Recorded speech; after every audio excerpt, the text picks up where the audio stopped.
In the Himalayan hill town of Dharamsala in northern India, Tibetans in exile are preparing to celebrate the 90th birthday of the Dalai Lama.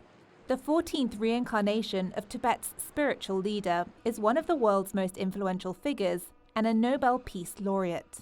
But with his advancing age, the question of succession looms large and will be politically charged, far beyond the Tibetan community.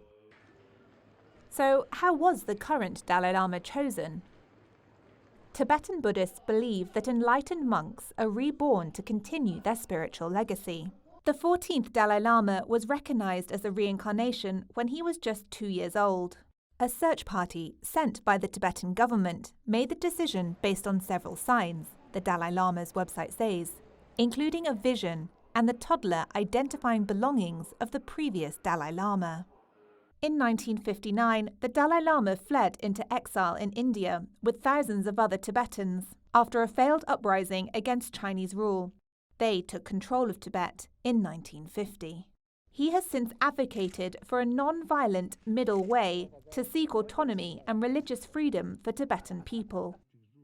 The spiritual leader had promised to share more details about his succession around the time of his 90th birthday.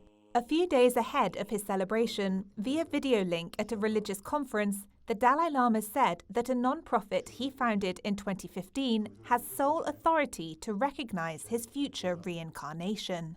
Later in the day, a Chinese Foreign Ministry spokesperson responded, saying China practices a policy of freedom of religious belief and has the right to approve the Dalai Lama's successor as a legacy from imperial times.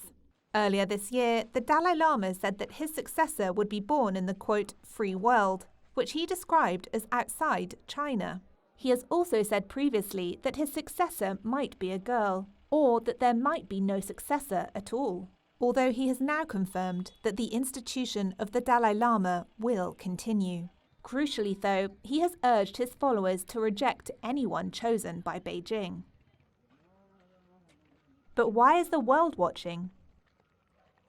Beijing said in March that the Dalai Lama was a political exile who had, quote, no right to represent the Tibetan people at all.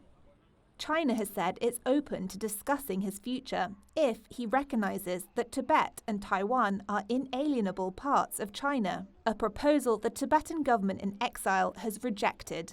Many Tibetans suspect any Chinese role in the selection as being a ploy to exert influence on the community.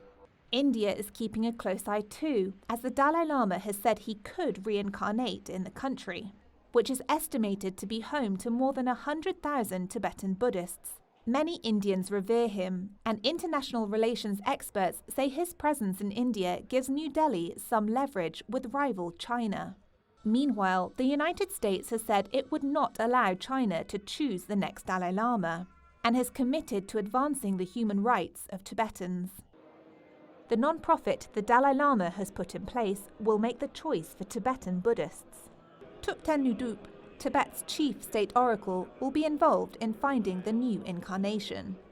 The reincarnation process of His Holiness will be mainly carried out by the Gaden Phodrang Institute, His Holiness's Institute, and the High Lamas of the 4 Tibetan schools. They will mainly hold the discussions and decide on the reincarnation of His Holiness. The Chinese government has no right and role in the process. However, the Dalai Lama told Reuters that he could live to 110. If that proves true, the question of succession may not be so urgent after all.